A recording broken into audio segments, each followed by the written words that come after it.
Hi everybody, and welcome to another weekly update. Today's Monday, December 26th, and I sure do hope that everyone had a great Christmas and enjoyed the time off. But it's Monday and we're back to work. Just a few points to go over in this weekly update. First off, as you can see over my shoulder, going from good to great, and that's kind of our mantra for 2012. So everything that we're doing, it's with that in mind. Perhaps the first thing that you've noticed throughout the stores is that I've asked the store managers that when you write a job, or that you would print out the whole job packet. And then we're going to put it in a file and we're going to double check it. Someone else that day will double check it and sign off on it. And I know it seems like a lot of work and a lot of extra effort, but it's really simple, the reasoning behind it. And basically that we're trying to make the experience for our consumer more pleasant. Obviously in the past we forgot moldings or things weren't done properly and the installer had to go back a couple days later to finish, things like that. That's all a negative experience for the consumer. So what we're hoping to do is that on the day you sell the job, you print the whole job packet, it gets double checked, not by yourself but by someone else who's not familiar with the job.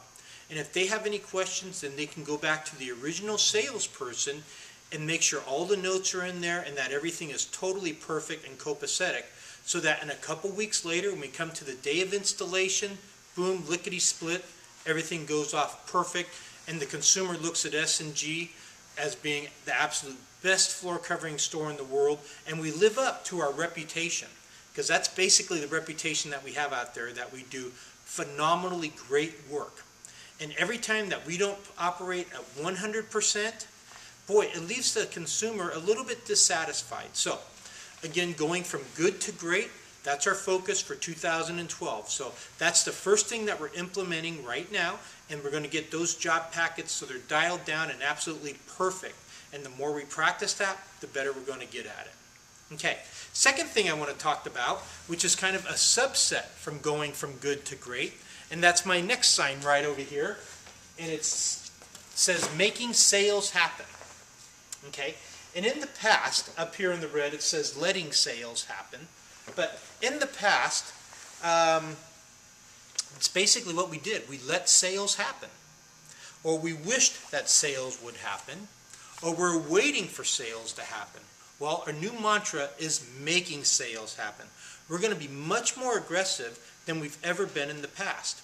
Now, that doesn't mean we have to be that pushy, obnoxious salesperson at the used car lot. But what we need to do is refine our skills and become true craftsmen at our jobs. Okay, now, and the reason why is, I don't know if you realize this or not, but that for every $1 we sell, that we have $2 in open quotes that we don't sell. So let's take an average store, say the Elk Grove store.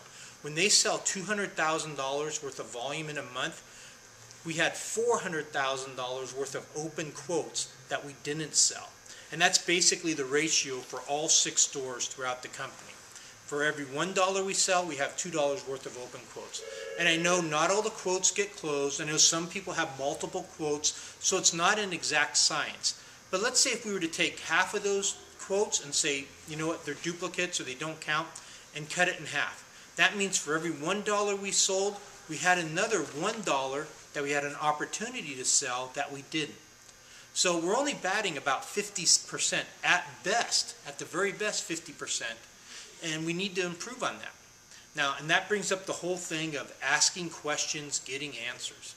And I truly believe, I'm 100% confident that our closure rate is not as good as what it should be because we're not qualifying properly. We're not asking the exact, precise questions that we do to get the consumer to buy.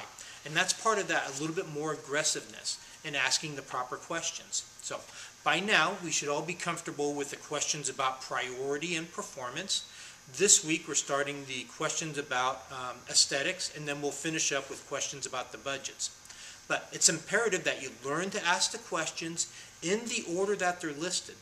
And as you role play this throughout the stores, I think you're going to find it actually kind of has a very deliberate pattern, and it kind of makes sense not only from the sales perspective side, but more importantly from the consumer side of you're getting the information, you're carrying your notebook, you're making some notes, so that when you make a recommendation based on all the information you've gathered, it's a home run. It's the perfect product for the consumer.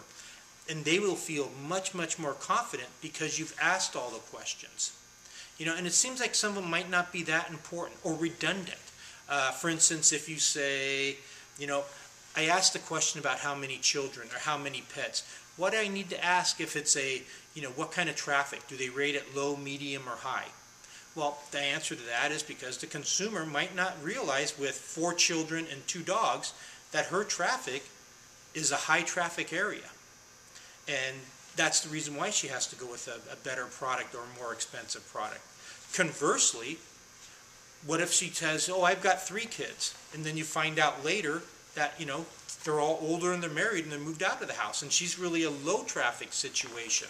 So a lot of reasons to ask the questions in order and get the information so that you can process it and make the perfect recommendation for the consumer. Okay, and that's kind of the reason why we're doing all that again. Okay, we're going from good to great, and we're going to make sales happen versus letting sales happen. Okay, in closing, I wanted to talk about the promotion. Now for this week, December 26th till Friday when we close, we have the 2 promotions going. So you get the holiday sale along with the no sales tax.